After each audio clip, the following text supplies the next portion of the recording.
Set in 1882 Arizona Territory, the story follows Elena Castillo, a 24-year-old Mexican-American woman traveling to meet her arranged marriage partner when her stagecoach is attacked by bandits. The only survivor, she stumbles upon an abandoned mining camp where she finds Naiche, a 27-year-old Apache warrior chained like an animal by bounty hunters who plan to sell him to the army for the reward on savage Apache killers.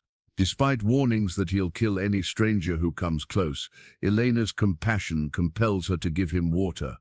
In a moment that defies everything both their peoples have taught them, she kisses his forehead in a gesture of human kindness. This single act of mercy transforms the fierce warrior into her devoted protector as they face pursuing bandits, vengeful bounty hunters, and the prejudices of two worlds that forbid their growing bond. The scorpion crawled across Elena's face. She didn't dare breathe. Through the overturned stagecoach window above her, she could hear the bandits arguing over the strongbox, their boots crunching on broken glass. Maria's blood was still warm against Elena's back where the older woman had fallen on her, shielding her with her final breath. Check inside again, the leader's voice rough as desert sand. That Mexican girl had jewelry. Elena's fingers found the rosary in her pocket, her mother's rosary, the only thing of value she owned besides the wedding dress now soaked in blood. The scorpion paused on her cheek, its tail arched. One movement, one sound, and she'd be discovered. Or stunned. She wasn't sure which would be worse. Footsteps approached. A shadow fell across the window. The scorpion struck. Elena's scream came out as a strangled gasp, her hand instinctively flying to her face. The shadow above shifted. Boss, something's moving in there. No. No. No. No.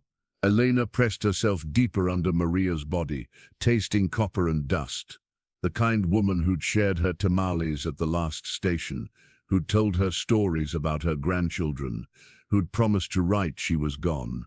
They were all gone. The driver, the nervous banker from Boston, the elderly couple heading to California. Probably just the wind. Another bandit called. Let's go. Rangers could be coming. I said check it. The stagecoach rocked as someone climbed onto it. Elena closed her eyes, her swollen cheek throbbing where the scorpion had stung. Dios, por favor, please God. I'm not ready to die. Not here. Not like this. A gunshot split the air, but not from above, from the ridge. Rangers, someone shouted. Ride, ride. The weight left the stagecoach. Horses thundered away, their hoofbeats fading into the desert silence. Elena waited, counting her heartbeats. 10, 20, 50. When she finally pushed Maria's body aside and climbed out through the window, her legs shaking, the sun was already sinking toward the mountains. No rangers appeared. Whatever had scared the bandits away, it wasn't the law.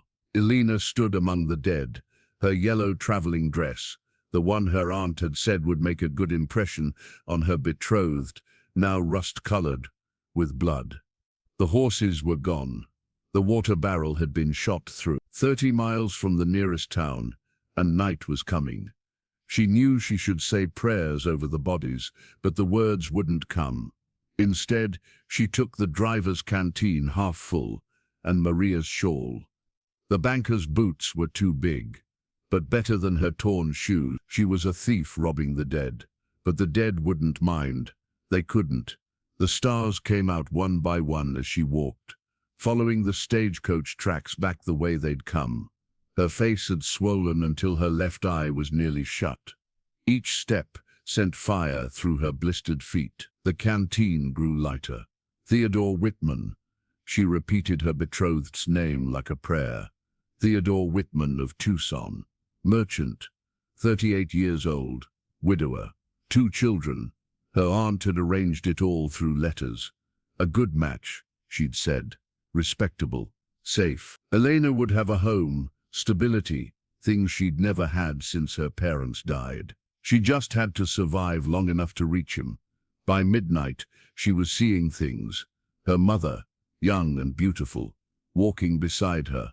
Her father, laughing at something only he could hear. The desert played tricks in the darkness, turned saguaro cacti into reaching giants, made the wind sound like whispers. When she saw the lights, she thought they were another hallucination. But no, real lanterns, glowing in what looked like an old mining camp built into the canyon wall. She could make out wooden structures, a corral, smoke rising from a chimney. Her legs moved faster, hope giving her strength. She didn't know she had left. "Help," her voice came out as a croak. "Please, someone help me." She stumbled into the camp, past empty buildings that should have warned her something was wrong. No tools left out, no horses in the corral, just that one building with light spilling from its windows, smoke from its chimney. The door was open. Elena collapsed to her knees in the doorway, gasping. The room was sparse, bedrolls, saddles, a table with cards scattered across it, bottles of whiskey, and in the corner, in the shadows cast by the fire, a man. No, not just a man, an Apache warrior, naked from the waist up, his bronze skin marked with scars, his long black hair matted with dried blood. Iron shackles bound his wrists, the chains bolted to the wall.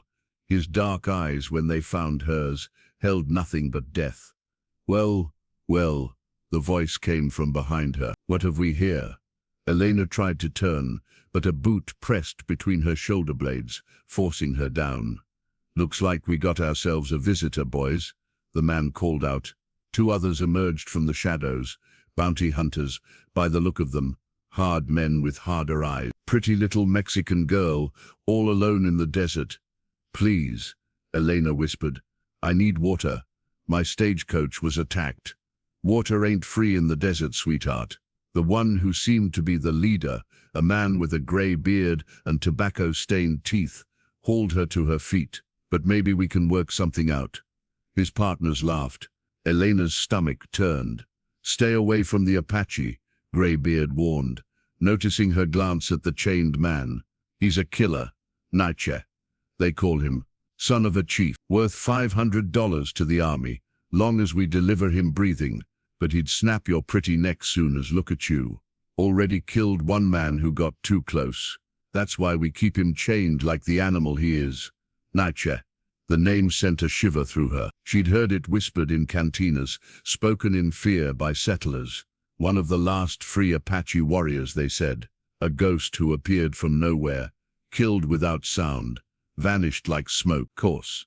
Another bounty hunter, younger with cruel eyes, stepped closer. "You got bigger problems than him right now." Elena backed away until she hit the wall. The men advanced, spreading out to cut off any escape. The older one was already unbuckling his belt. "Been 3 weeks since we seen a woman," he said, "and you just walked right in, like a gift. Think, Elena, think." Her hand found the bottle on the table. She smashed it against the wood, holding the jagged neck out in front of her. "Stay back," they laughed. "Feisty. I like that." Graybeard lunged. Elena slashed with the bottle, catching his arm. He cursed, backhanded her across the face.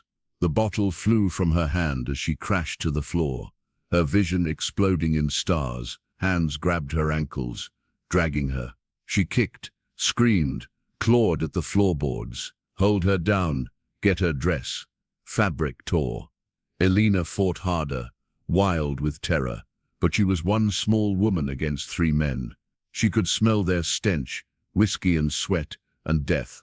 One pinned her arms while another worked at her dress buttons.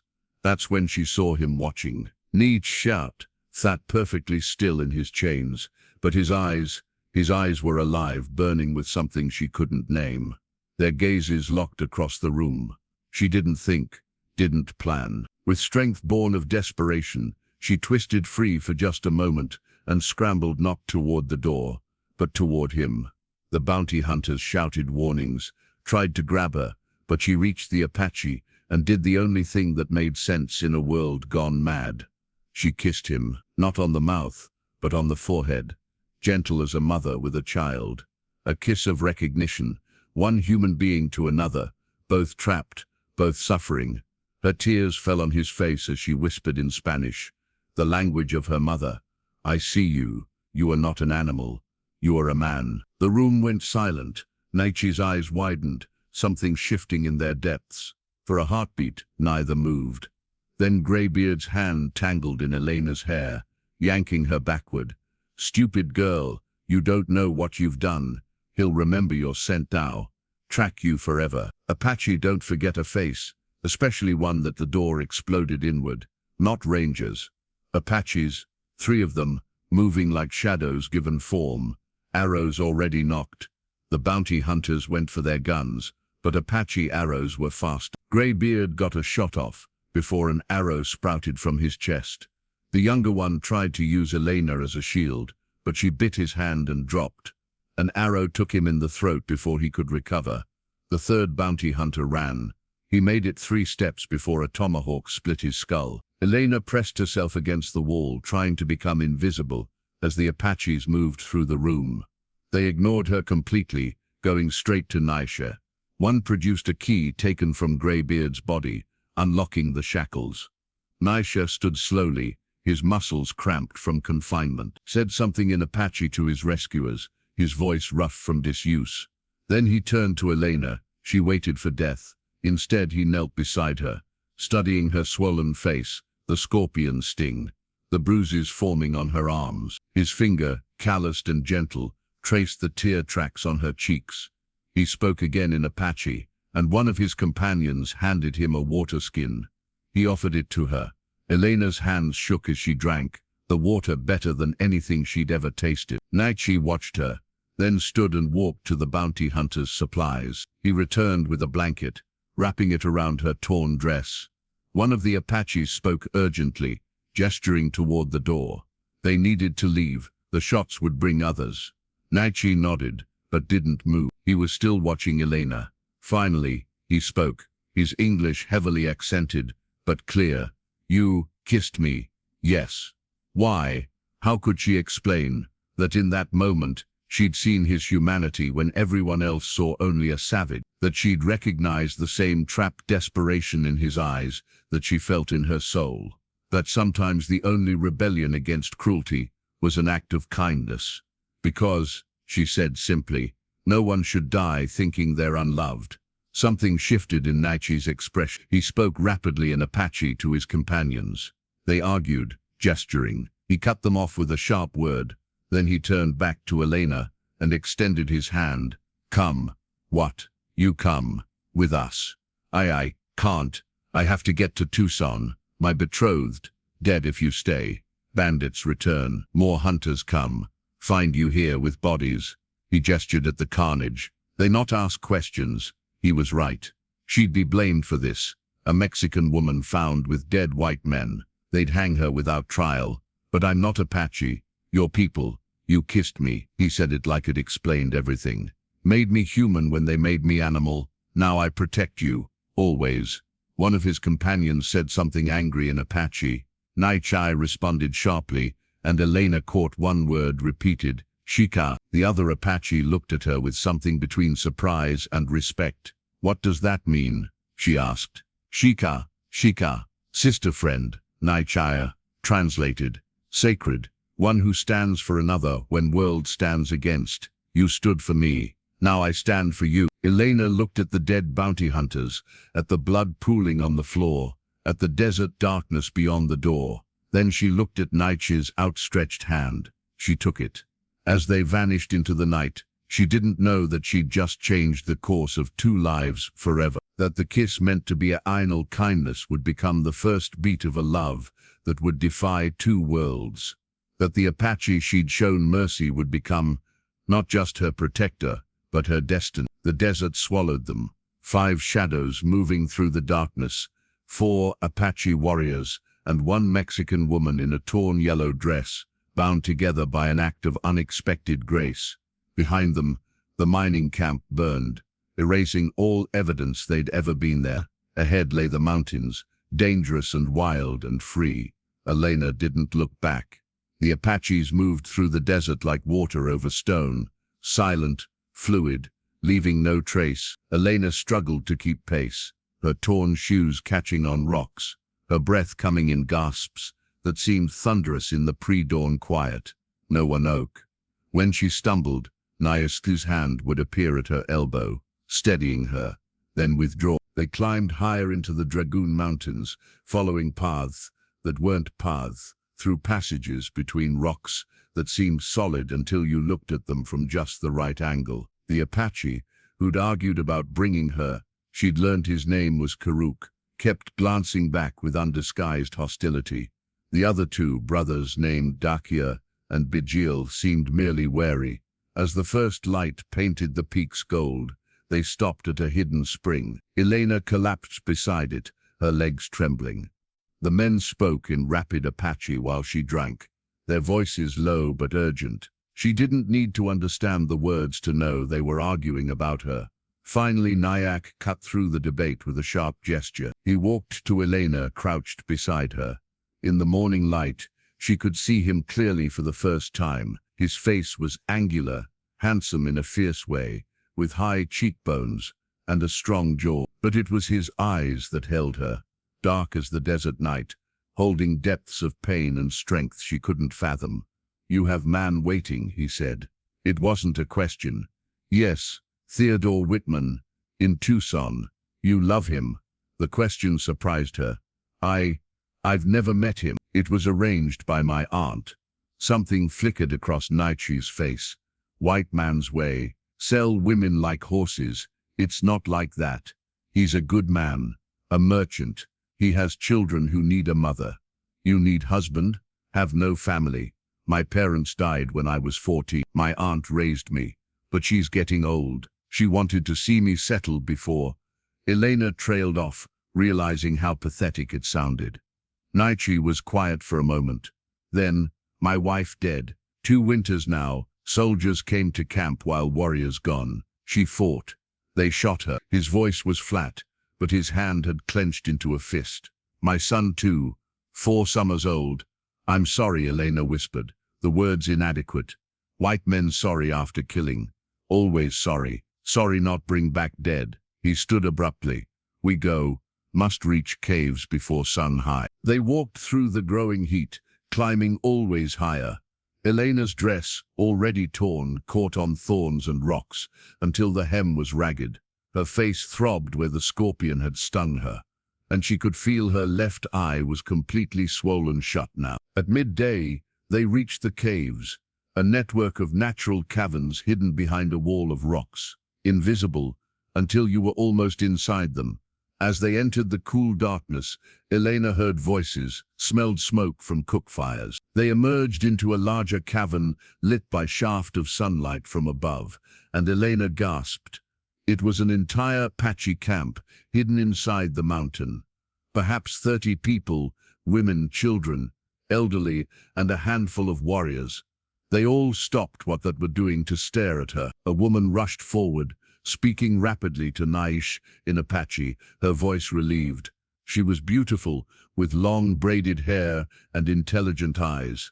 She embraced him, then pulled back to examine his wrists, where the shackles had left raw wounds. Her gaze shifted to Elena, hardening. "Who is this?" she asked in accented English. "She helped me," Naiche said simply. "She is white, Mexican," Elena corrected softly. The woman's laugh was bitter. "Mexican, white, all same to Apache, all steal land, kill our people. Ayana," Naiche's voice held warning. She showed kindness when others showed cruelty. Ayana, the name was beautiful, despite the woman's hostility. She circled Elena slowly, taking in the torn dress, the swollen face, the blood under her fingernails from fighting the bounty hunters. "Kindness," Ayana repeated, from Mexican woman. "What kindness?" Naiche spoke in Apache, and Elena caught the word shikashi again. Gasps rippled through the gathered people. Ayana's eyes widened, then narrowed. "You lie," she said flatly. "I not lie." No Mexican would she, switched to rapid Apache, gesturing angrily. An elderly woman approached, her face deeply lined, her hair white as bone. She silenced Ayana with a raised hand, then stood before Elena, studying her with eyes that seemed to see everything. "Show me," she said in clear English. "Grandmother," Naiche began, but she silenced him too. Show me, she repeated to Elena. Show me this kindness you gave my grandson. Grandson. This was Naiche's grandmother, which meant Elena's heart skipped. She was standing before Apache royalty. Naiche hadn't just been any warrior, he was the grandson of a clan leader. Elena stepped forward, aware of every eye upon her. She reached up slowly, her movements deliberate and gentle, and placed her hands on either side of Naiche's face. He went very still, but didn't pull away. Standing on her toes, she kissed his forehead again, just as she had in the mining camp. But this time she held it longer, pouring into it all the compassion she'd felt, seeing him chained like an animal, all the recognition of his humanity, all the sorrow for his losses she now understood. When she pulled back, tears were streaming down her face. I saw a man in chains, she said to the grandmother. I saw pain that echoed my own. I saw someone the world called savage, who had more humanity in his eyes than the civilized men who bound him. I kissed him because in that moment we were both broken, and broken things should be gentle with each other. The old woman was quiet for a long moment, then she reached out and touched Elena's swollen face with surprising gentleness. The scorpion marked you, she said. Yes. Do you know what Apache believe about scorpion medicine? Elena shook her head. Transformation through pain. Old self dies, new self is born. Scorpion chose you, Mexican girl. Chose you for change. She looked at Naiche. Both of you. She said something in Apache to the gathered people. The tension in the cave eased slightly, though Iona still looked furious. You stay, the grandmother said to Elena. Until face heals, until safe to travel. You under my protection. Thank you, but I need to get to Tucson. My betrothed will be worried. Your betrothed thinks you dead, Kuruk said harshly. Stagecoach attacked 3 days ago. No survivors, they will say. 3 days. But no, it had only been last night, hadn't it? You were wandering for 2 days before you found the camp, Naiche explained, seeing her confusion. Desert took your time, your direction. Miracle you lived. 3 days. Theodore would have heard by now. Would he mourn? Would he be relieved to be free of an obligation to a woman he'd never met? I still need to go, Elena said weakly. To let him know I'm alive. You go now, you die, the grandmother said flatly. Bandits watching roads, soldiers hunting Apaches, bounty hunters searching for my grandson. You Mexican woman alone. They use you, kill you, leave you for buzzards. Then I'll wait until a commotion at the cave entrance cut her off. 2 Apache scouts rushed in, speaking urgently. Elena caught the word soldiers and clothes. Immediately the camp burst into motion. Women grabbed children. Men took up weapons. Naiche turned to Elena. You hide, he ordered. What's happening? Soldiers found our trail. Coming here. He pushed her toward a smaller cave opening. Inside. Stay quiet. No matter what here. But, go. Elena crawled into the narrow cave, finding it opened into a small chamber. Through a crack in the rocks, she could see the main cavern. The Apaches were taking positions, weapons ready. The women and children had vanished into other hidden passages. Then she heard them, horses, many of them, and voices speaking English. Soldiers appeared at the cave entrance, rifles ready. We know you're in there, a voice called. Naiche, we know you killed 3 white men at the mining camp. Come out and we'll let the others go. Silent. We have the place surrounded. There's no escape. Surrender now, and I guarantee safe passage to the reservation for your people. Elena saw Naiche step forward, and her heart stopped. He was going to surrender, to save his people. He was going to Captain Morrison. Naiche called out, You give word of honor. You have my word. Surrender yourself, and the others go free. Naiche started walking toward the entrance. Iona grabbed his arm, speaking urgently in Apache. He shook her off. No, Elena couldn't let this happen. He'd saved her. He'd shown her kindness when he had every reason to hate her. She couldn't let him sacrifice himself. She crawled out of her hiding spot before her courage could fail. Stop, she shouted. emerging into the main cavern. Every rifle swung toward her. The soldiers stared in shock at the Mexican woman in a torn yellow dress, stumbling from the Apache camp. "Don't shoot," the captain ordered. "Miss, are you hurt? Did they capture you?" Elena moved between Naiche and the soldiers. "No one captured me. I'm here by choice." "Ma'am, you're clearly confused. These savages, these people saved my life." Elena's voice rang through the cave.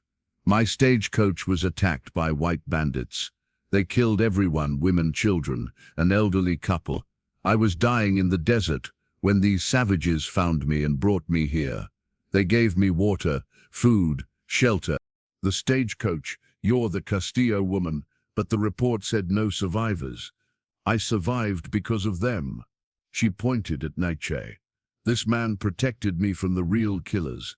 Ma'am, we have evidence that this man murdered 3 bounty hunters who were trying to rape me." The words burst out of her. "They attacked me, tore my dress, held me down." Naiche was chained to a wall, being held like an animal. "His people came to free him and stop those men from—" She couldn't finish. Captain Morrison dismounted, approaching slowly. He was younger than she'd expected, with kind eyes beneath his cavalry hat. "Miss Castillo, is this true? Every word? And you're here willingly?" "They're tending my wounds. They've shown me nothing but kindness." The captain looked at Naiche, then back at Elena. "The dead men were known bounty hunters. Not exactly upstanding citizens, but still, they were torturing him," Elena said quietly. "Keeping him in chains, planning to sell him like property. Is that the law you're here to uphold?" Morrison was quiet for a moment. "Miss Castillo, I need you to come with us. Your betrothed has been informed of your supposed death. He deserves to know you're alive." "Then tell him." "Ma'am, go back and tell him I'm alive. Tell him I'm safe. Tell him—" She took a breath. "Tell him I'll come when I'm healed. I can't leave a white woman." "I'm Mexican," Elena corrected. "My father was from Sonora, my mother from Chihuahua." "I'm not your responsibility, Captain." Morrison looked frustrated. "Regardless, I can't." "Captain." Naiche stepped forward. "I give you word. No harm comes to her. When she wishes leave, I personally take her safely to Tucson." The word of an Apache, the word of a warrior, more trustworthy than word of soldiers who promised my people land, then stole it, who promised peace, then brought war. Morrison's jaw tightened, but he didn't argue the point. "Miss Castillo," he said finally, "I strongly advise you to come with us." "And I respectfully decline." The captain studied her for a long moment. "You understand I'll have to report this. There will be questions. Then answer them truthfully." A Mexican woman chose to stay with people who showed her herders rather than go with soldiers. She doesn't know.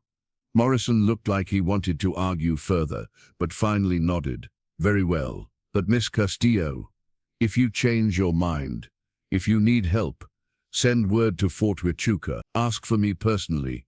"Thank you, Captain." He motioned to his men. "We're pulling out." "Sir," one of the soldiers protested, "we're just leaving.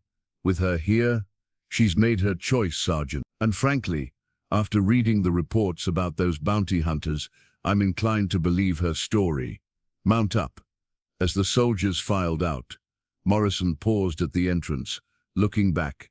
"Naiche," he called, "keep her safe. If anything happens to her, I'll hunt you to the ends of the earth." "If anything happens to her," Naiche replied, "I already be dead." After the sound of horses faded, the cave erupted. Everyone was talking at once, in Apache and English. Ayana was gesturing wildly, clearly furious.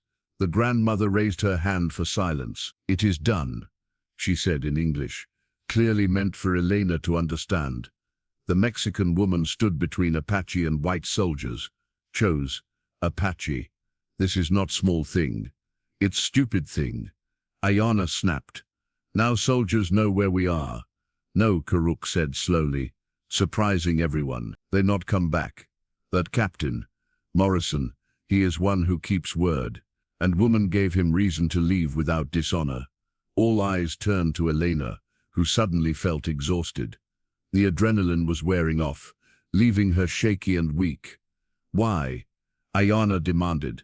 "Why you do this?" Elena looked at Naiche, who was watching her with an unreadable expression. "Because," she said simply, "kindness should be repaid with kindness. They saved me. I couldn't let them be hurt for it. You could have been free." Ayana pressed. "Gone to your white man." "Mexican," Elena corrected wearily. "Gone to your man in Tucson. Had safe life. Why choose this?" Elena thought about it. Why had she chosen to stay? It wasn't just gratitude. It was something about the way Naiche had looked at her, the way he'd wrapped the blanket around her torn dress with such gentle dignity, the way these people had taken her in despite having every reason to hate her. "In my world," she said finally, "I'm just another Mexican woman, expected to be quiet, obedient, invisible. Here," she looked around the cave, at these proud, free people. "Here I'm seen. Here I matter enough for someone to stand between me and danger." The grandmother nodded slowly. "You understand then, why we fight, why we run, why we die rather than surrender. To be seen, to matter, to be human." She said something in Apache, and the people began dispersing back to their tasks. But the atmosphere had changed. The children peered at Elena with curiosity rather than fear. Some of the women nodded at her as they passed. Ayana remained, still looking hostile, but also puzzled. "You really kissed him when he was chained?" "Yes." "Why?" Elena was getting tired of that question, but she answered anyway. "Have you ever been so alone, so frightened, that you felt like you were disappearing, like you were becoming nothing?" Ayana's expression softened almost imperceptibly. "Yes, that's what I saw in his eyes. That's what I felt in myself. And in that moment, making him feel human, made me feel human too." Ayana was quiet for a moment. Then, "You are very strange, Mexican woman." "Elena. My name is Elena." "Elena, Elena, Elena." Ayana tested the name. "I still do not trust you." She glanced at Naiche, who hadn't moved from his protective position near Elena. "You made him remember he is more than warrior, more than weapon. For that," she shrugged and walked away. The grandmother approached with a bowl of something that smelled herbal and pungent. "For your face," she said. "Scorpion poison and bruises. Sit." Elena sat, and the old woman began applying the poultice with gentle hands.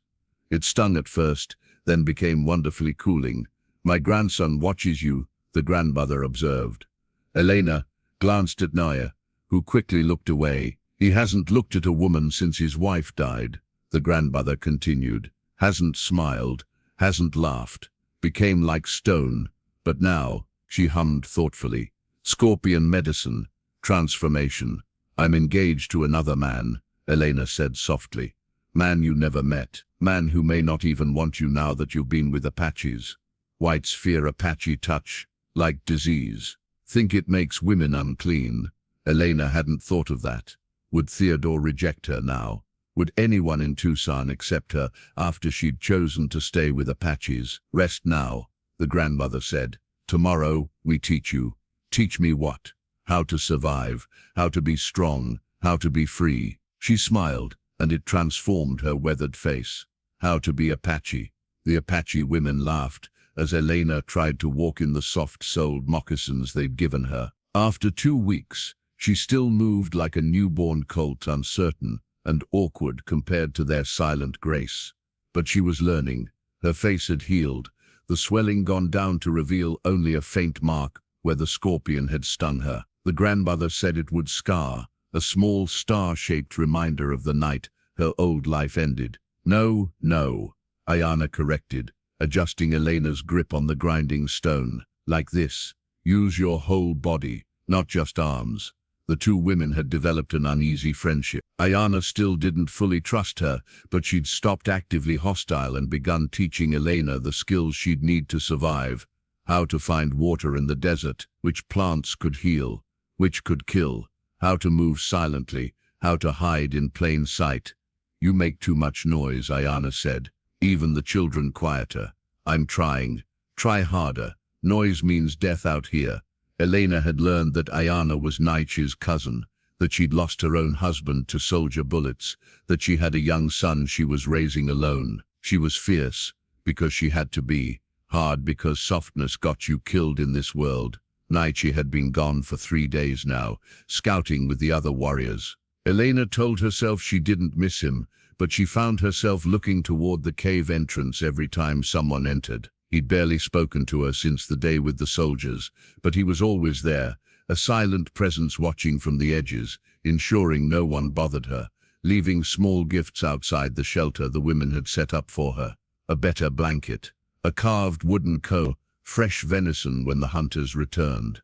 You think too loud, Ayana observed. How can someone think too loud? Your thoughts show on your face. Every feeling, every want. It's dangerous.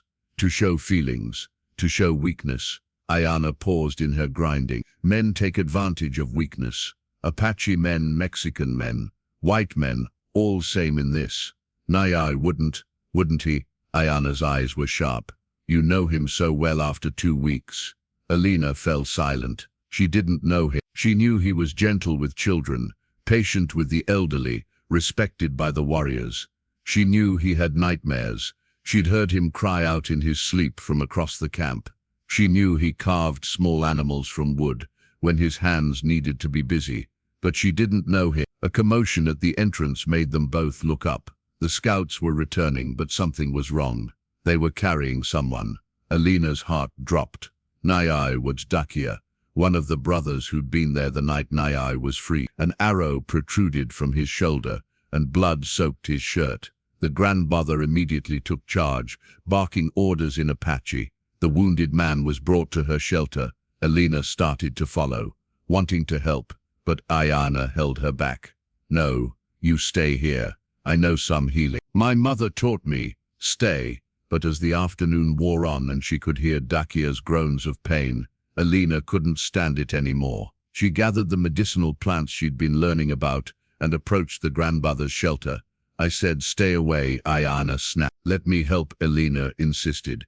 Please. The grandmother looked up from where she was trying to remove the arrow. Her hands were bloody, and Dakia was pale, sweating.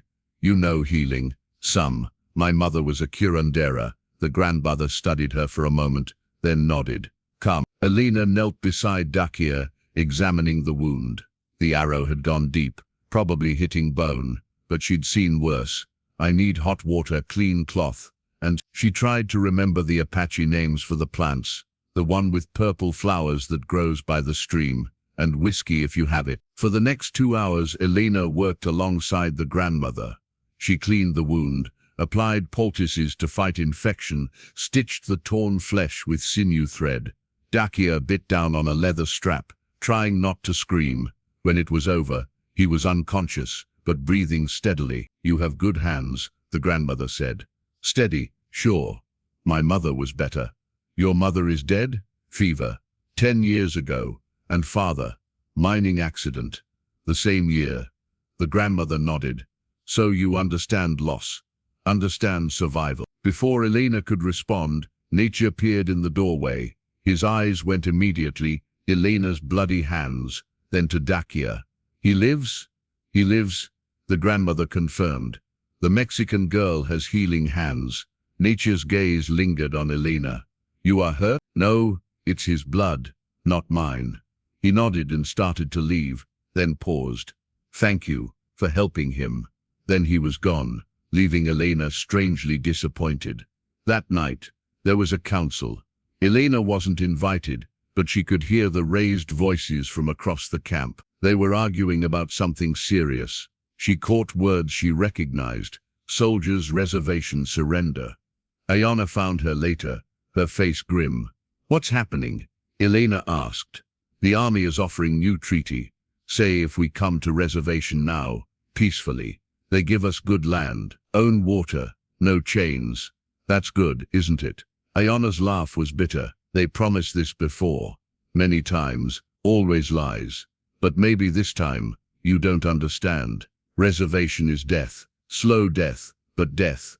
They make us farm. Apache are not farmers. They give us sick cattle, rotten grain, take our children to white schools, cut their hair, beat them for speaking Apache, make them forget who they are. So you'll keep running, keep fighting. Some want to surrender, tired of running, tired of watching children hungry. Others say better to die free than live in cage. What does Naiche say? Ayana gave her a long look. Why you care what Naiche says? Elena felt heat rise to her cheeks. I just wondered. He says nothing. Not yet. Waiting for grandmother to decide. She is eldest, wisest. Her word carries weight. That night, Elena couldn't sleep. She could hear the debates continuing, voices rising and falling like waves. Finally, she gave up and walked to the cave entrance, needing air. Naiche was there, standing guard, silhouetted against the stars. Can't sleep? He asked without turning. No, sit. She sat beside him on a flat rock, careful to leave space between them.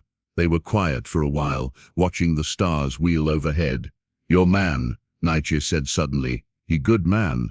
I don't know. I hope so. You go to him? When healed? Elena had been asking herself the same question for days. I don't know that either. Why not know? She thought about how to explain it. All my life, people have told me what to do, where to go, who to marry. I never chose anything for myself until, she paused, until that night in the mining camp. That was the first time I ever did something just because I felt it was right. And now I don't know who I am anymore. Not the obedient niece, not the proper bride-to-be. I'm something else, but I don't know what. Nessie was quiet for a moment. After wife died, I not know who I was husband, father, then was nothing, just warrior, just weapon for killing. He picked up a small stone, rolling it between his fingers. Then you kiss me, make me remember I am man, have heart that can feel something besides hate. Nessie, I not ask anything from you, he said quickly. You have man waiting, I respect this, but want you to know, you gave me back piece of myself. I thought dead. Elena's throat felt tight. You gave me something too. Courage, strength, the knowledge that I can survive things I never thought I could. They sat in comfortable silence, the desert night wrapping around them like a blanket. Somewhere a coyote howled, and another answered. What will your grandmother decide? Elena asked finally.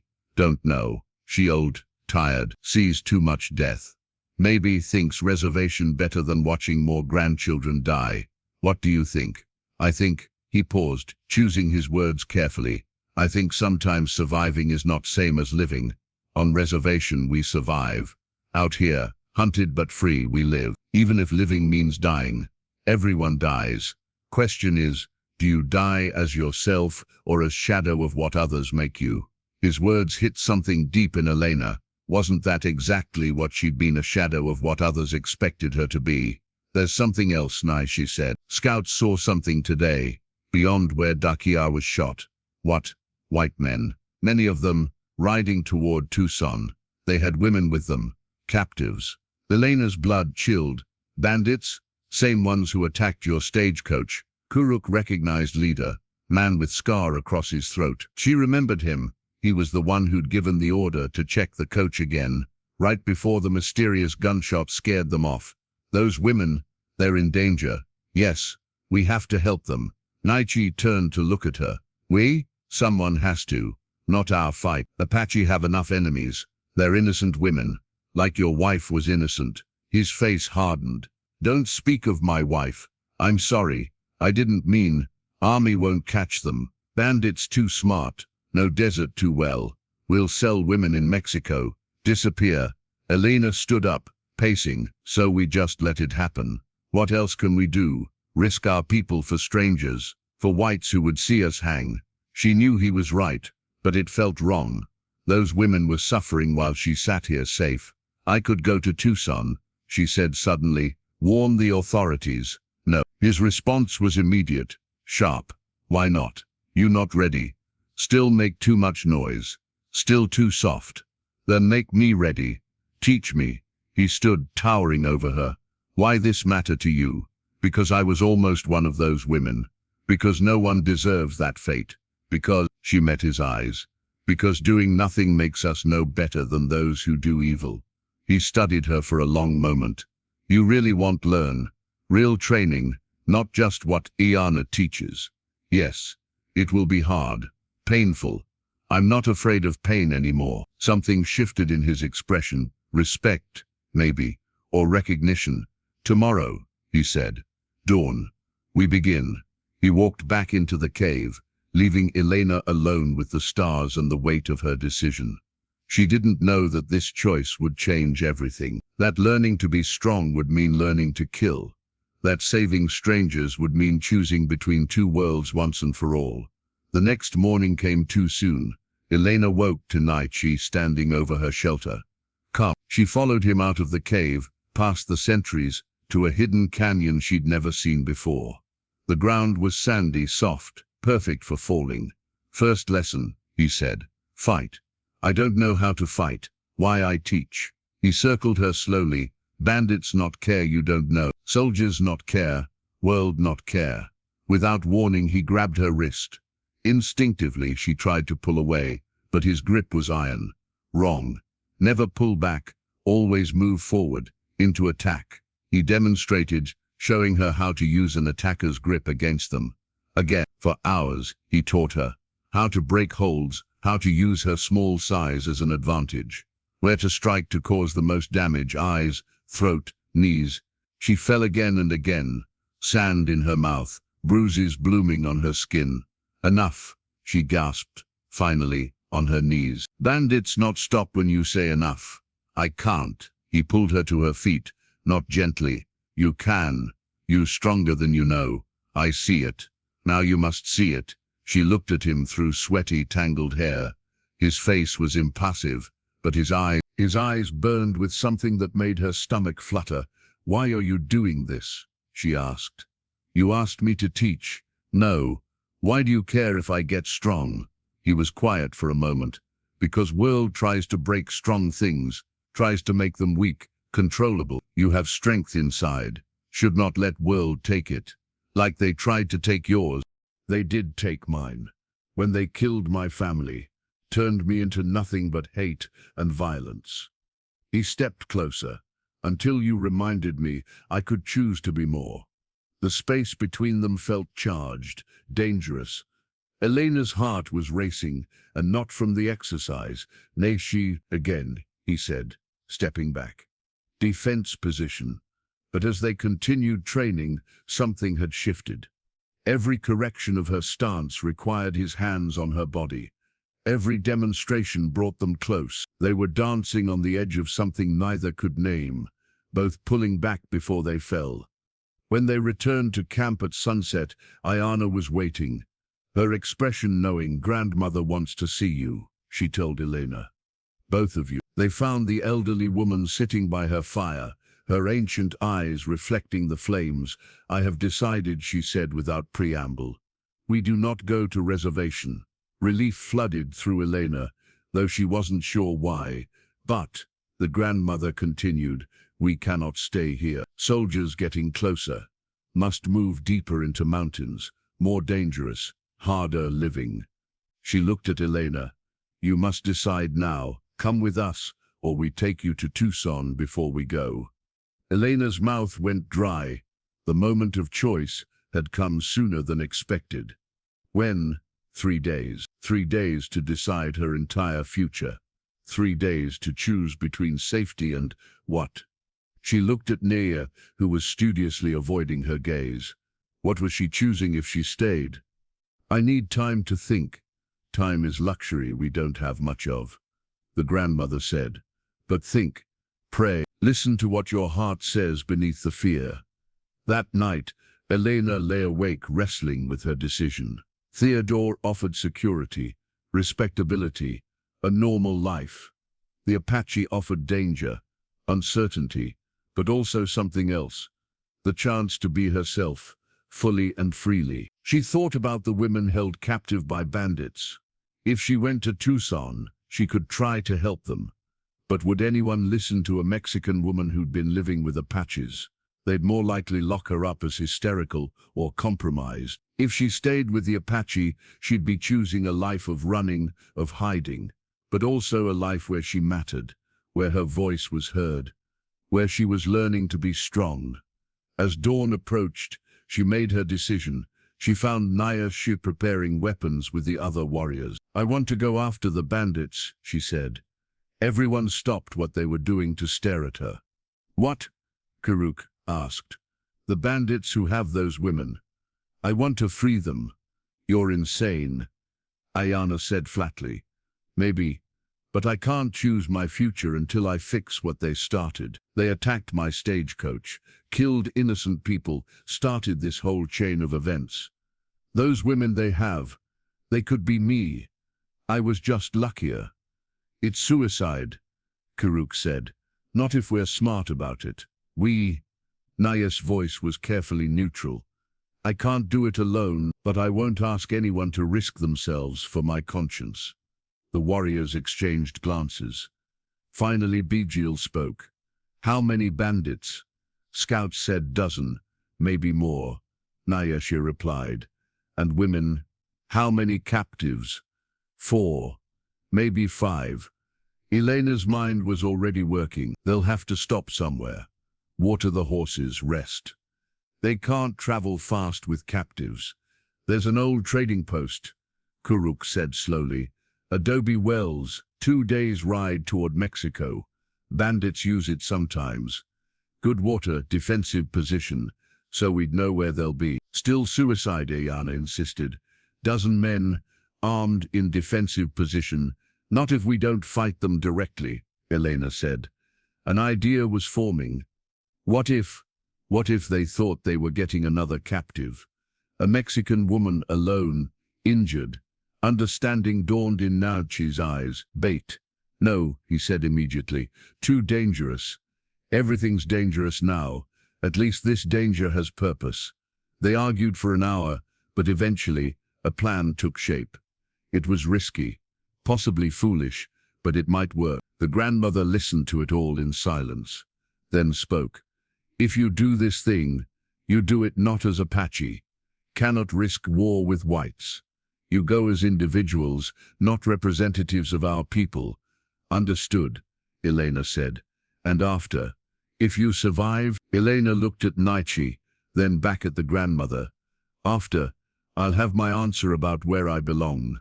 Elena's scream echoed across the desert. She stumbled forward, her dress, the same yellow one, now artfully torn and dirtied, catching on the brush. Blood ran down her arm from a carefully placed cut, shallow but dramatic. To anyone watching, she was a Mexican woman fleeing some terrible fate, desperate and alone. The Adobe Wells trading post squatted in the valley below like a mud toad, ugly and dangerous. Smoke rose from its chimney. Horses stood in the corral. The bandits were there, just as Karuk had predicted. Elena let herself fall, crying out again. The sound carried on the wind. From her position, she could see the door open. A man emerged, rifle in hand. Then another. They spotted her immediately. A bright splash of yellow against the red rocks. "Help me," she cried in Spanish. Then English. "Please, someone help." The men conferred briefly, then 2 started up the slope toward her. Elena's heart hammered. Somewhere in the rocks above, Naiche and the others waited. But they were too far away to help if this went wrong. The first part was all on her. She tried to run, pretending to just notice the men, but let herself trip and fall. By the time they reached her, she was sobbing convincingly. The tears were real, born of terror. "Well, well," one said in English. "What have we here?" "Please," Elena gasped. "Apaches, they attacked our wagon, killed everyone. I ran." The 2 men exchanged grins. One had the scar across his throat, the leader from the stagecoach attack. He didn't recognize her, with her face dirty and hair wild. "Apaches, huh?"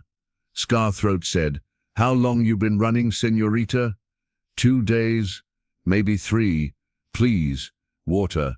Sure, we'll take real good care of you."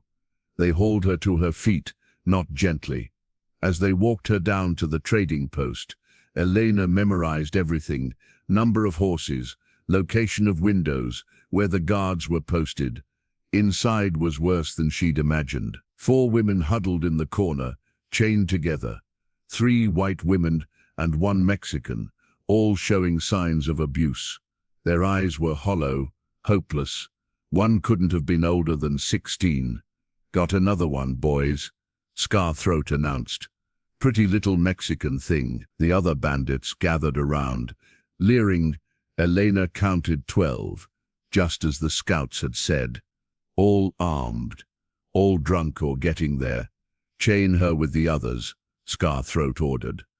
As they locked the shackle around her ankle, Elena caught the eye of the Mexican woman. Something flickered there, not quite hope, but recognition that Elena wasn't as helpless as she appeared. "You speak English?" Elena whispered in Spanish when the men moved away. "See, some of us speak both. Be ready, when the sun sets." "For what?" "Freedom." The afternoon crawled by. The bandits drank, played cards, occasionally came to torment the women with threats and promises of what awaited them in Mexico. Elena played her part, crying, begging, everything they expected from a terrified captive. As the sun began to sink, she started coughing, small at first, then harder, bringing up blood. She'd bitten her cheek to produce it. "Hey," she called weakly. "I'm sick. Fever." Scarthroat came over, irritated. "What's wrong with you, Apache camp?" There was sickness, red fever. She made herself convulse slightly. The men backed away immediately. Red fever was deadly, highly contagious. "She's lying," one said nervously. "Look at her." Elena let herself shake violently, foam at the mouth, a trick with crushed yucca root she'd hidden in her cheek. "It's spreading. We'll all die." Panic rippled through the bandits. In their drunken state, fear overrode logic. "Get her out," Scarthroat ordered. "Away from the others. We can't sell sick women." They unlocked her chain, dragged her outside. Elena went limp, making them work for it. They dumped her by the well, arguing about whether to shoot her or leave her to die. That's when the first arrow struck. It took Scarthroat in the shoulder, spinning him around. Before the bandits could react, more arrows flew from the dark. Kuruk and Bidzil had positioned themselves perfectly, using the rocks for cover. "Apaches!" someone screamed. The bandits scrambled for cover, firing wildly into the night. In the chaos, Elena rolled behind the well, pulled the knife from her boot, Naiche's knife given to her that morning, and ran back toward the trading post. The other women were screaming, pulling at their chains. Elena went to the Mexican woman first. "The key. Where's the key?" "He has it." She pointed at Scarthroat, who was shooting from behind a barrel. Elena didn't think, just moved. She ran across the open ground as bullets and arrows flew overhead. Scarthroat saw her coming, swung his gun toward her. Naiche's tomahawk struck his wrist, nearly severing it. The bandit screamed, dropping the weapon. Elena grabbed the keys from his belt as he fell. "You!" He recognized her now, eyes widening. "The stagecoach, you're supposed to be dead. I got better." She ran back to the women, hands shaking as she unlocked their chains. "Can you run?" "Yes," the youngest one gasped. "Then run. North, into the rocks. Now." They fled into the darkness. Elena started to follow, but saw 2 bandits heading to the corral for horses. If they escaped, they'd bring others. She picked up a fallen rifle, the weight unfamiliar in her hands. Naiche had taught her to shoot over the past 3 days, but targets didn't shoot back. The first shot went wide.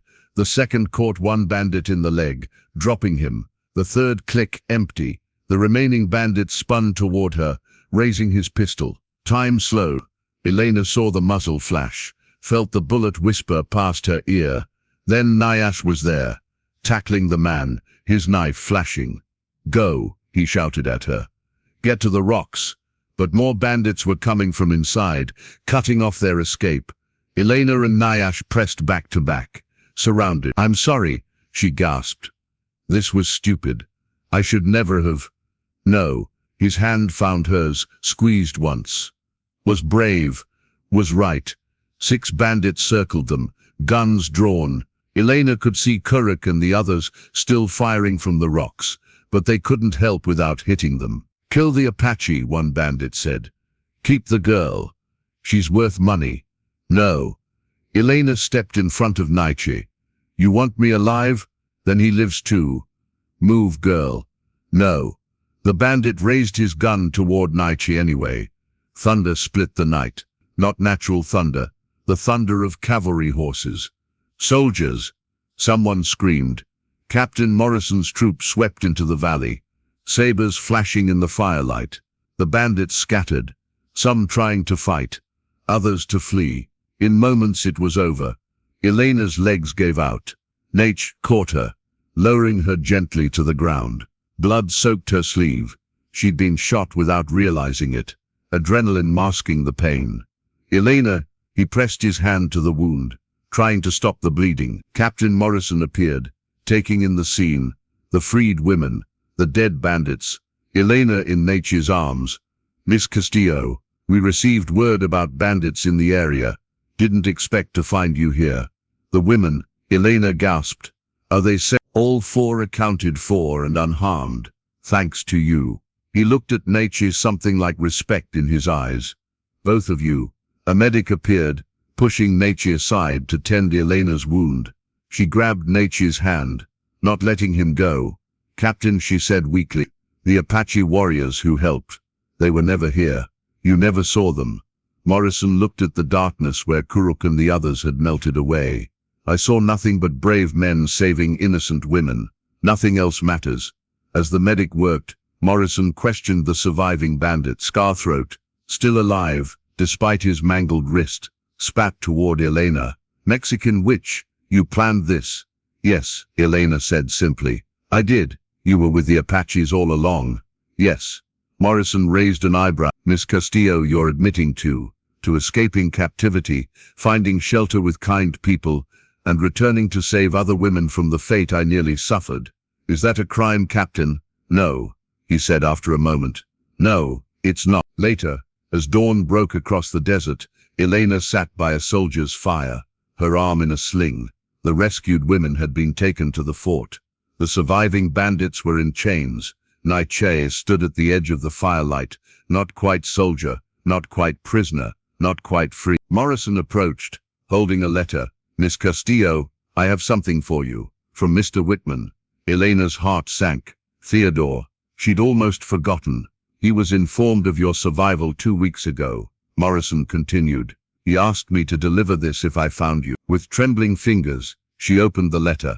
Miss Castillo, I am relieved to hear of your survival and thank God for your deliverance. However, given the circumstances of your rescue and subsequent choices, I feel it would be inappropriate for us to proceed with our arranged union. A woman who has lived among Apaches, regardless of the circumstances, would not be a suitable mother for my children or wife for a respectable merchant. I wish you no ill will and have included a bank draft for your travel expenses to wherever you might wish to go. Respectfully, Theodore Whitman. Elena read it twice, waiting to feel something: hurt, relief, anger. Instead, she felt free. She looked up to find Naiche watching her, his expression carefully neutral. He doesn't want me, she said simply. I'm ruined in his eyes, in all their eyes. Naiche moved closer, his dark eyes intense.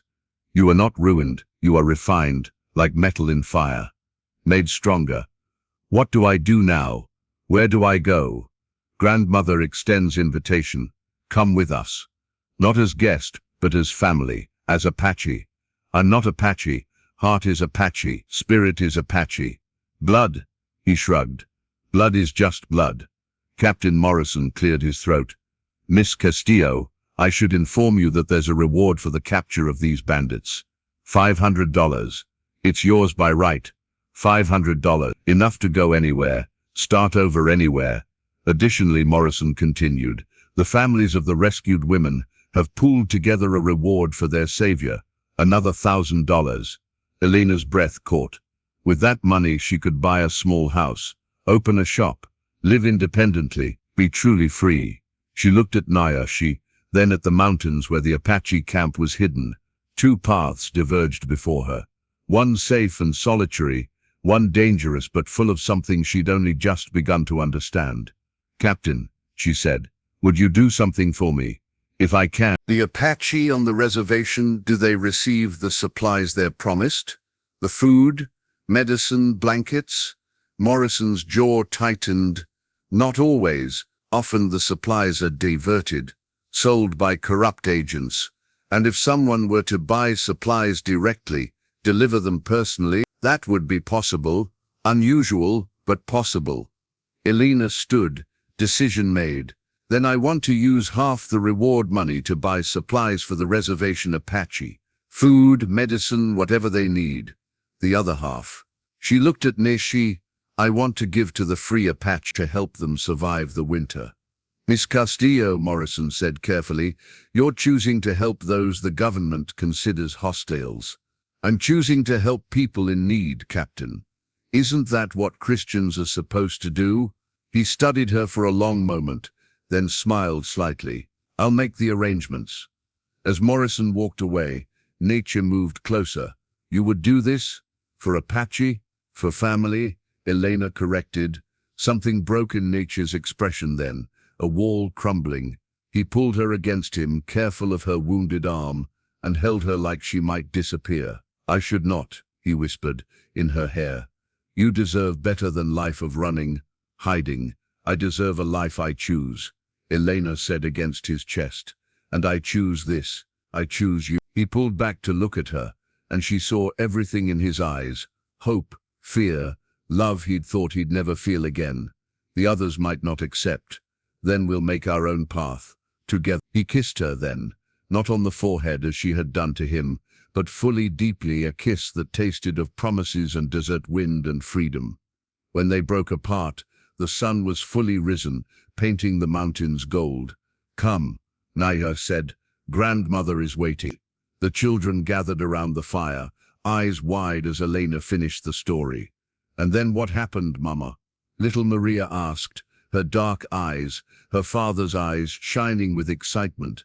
Elena smiled, adjusting the baby on her hip. James, named for her father, gurgled happily, reaching for her long braid. "Then your papa and I lived happily ever after," she said, knowing it wasn't quite that simple. There had been hard times, winters when food was scarce, close calls with soldiers, the constant fear of discovery. But there had been joy too. Their wedding, performed by grandmother under the stars, mixing Apache and Mexican traditions, the birth of their children, the slowly growing acceptance of the tribe, who now called her "she who stands between," the woman who stood between two worlds and made them one. Naiche emerged from the shadows, returning from a hunting trip. The children ran to him, and he scooped them up, one in each arm, their laughter echoing through the hidden canyon that had become their home. "Are you telling stories again?" he asked Elena, his English much improved now. "Our story," she said. "They need to know where they come from." He set the children down, sending them to help with the evening meal, then sat beside his wife. "Any regrets?" he asked. As he did sometimes, Elena looked around their camp. It wasn't the life she'd imagined as a young woman in Mexico. No fine house, no respectable merchant husband, no safety or certainty. But it was real, and it was hers. "Never," she said, and meant. As the stars came out, Elena remembered that night in the mining camp, when she'd kissed a chained Apache warrior out of simple human kindness. She couldn't have known that single act would change everything, would lead to love, to family, to a life balanced between two worlds but belonging fully to both. Ayana approached, her own son walking beside her. Over the years she'd become Elena's closest friend, their initial hostility transformed into deep sisterhood. "The scouts report soldiers moving north," she said quietly. "Away from us?" "Good," Elena replied. Captain Morrison, now a major, still occasionally steered patrols away from their location. A small repayment, he'd once said, for the women Elena had saved. "Grandmother wants to speak with you." Ayana added. Elena found the old woman, now ancient but still sharp, sitting by her fire. Sit, child. Elena sat, recognizing the formal tone. I am dying, the grandmother said simply. No. Yes, I have seen 90 winters. It is enough. She reached out, taking Elena's hand. When I go, the people will need a new voice of wisdom, someone who understands both worlds, who can guide them through the changes coming. They won't accept a Mexican woman, as they will accept she who stands between. You have earned it, with blood, with courage, with love. The old woman smiled. My grandson chose well, even if he didn't choose at all. The spirits chose for him, through you. I don't know if I'm strong enough. You were strong enough to kiss a warrior in chains, strong enough to stand between him and soldiers, strong enough to risk your life for strangers. You are strong enough for this. That night, as Elena lay beside Naiche, their children sleeping peacefully nearby, she thought about strength. Not the strength of weapons or walls, but the strength of compassion, of choosing love over fear, of standing for what's right, even when the whole world says you're wrong. What are you thinking? Naiche asked, sensing her wakefulness. About the future, about our children growing up between two worlds. They will be bridges, he said, like their mother, teaching both sides that we are all human. A coyote howled in the distance, and Elena smiled, remembering her terror that first night in the desert. Now the sound was just part of home's symphony. Tell me, Naiche said, a ritual between them now. Tell me why you kissed me that night. Elena turned in his arms, tracing the scars on his chest, some from before they met, some earned protecting their family since. Because she said, as she always did, but this time added, because somehow my soul recognized yours, even in chains, even in darkness. Because love is the only rebellion that matters. Because every person deserves to know they are seen, they are valued, they are loved. And now, he asked, why do you kiss me now?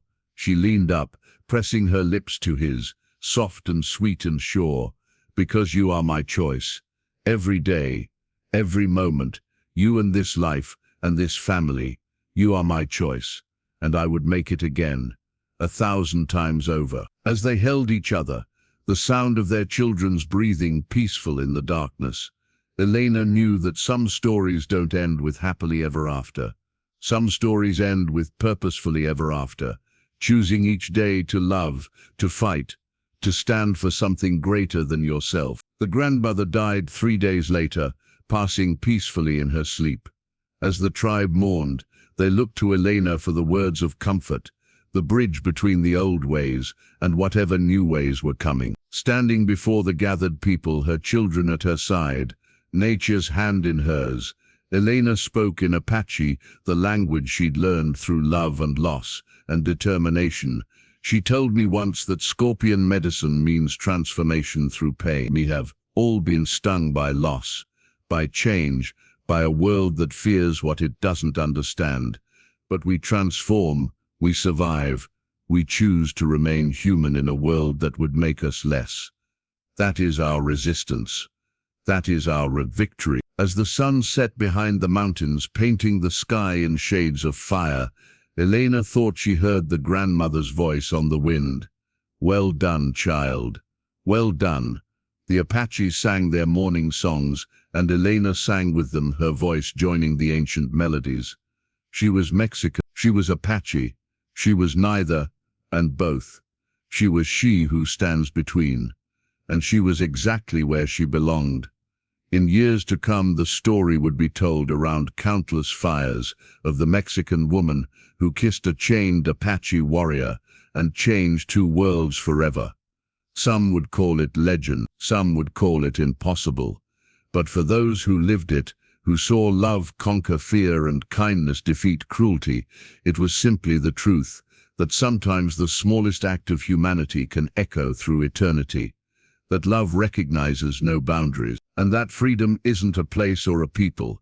It's a choice you make every day to be who you truly are, no matter what the world demands you be. As the stars wheeled overhead, eternal and unchanging, Elena pulled her family close and whispered a prayer of gratitude for the scorpion that stung her that night, for the bandits who drove her into the desert, for the chain that bound Naiche, for every painful step that led them to each other. Because sometimes you have to lose everything to find the one thing worth keeping. Sometimes you have to kiss a stranger to discover your destiny. And sometimes, just sometimes, love is enough to save us all.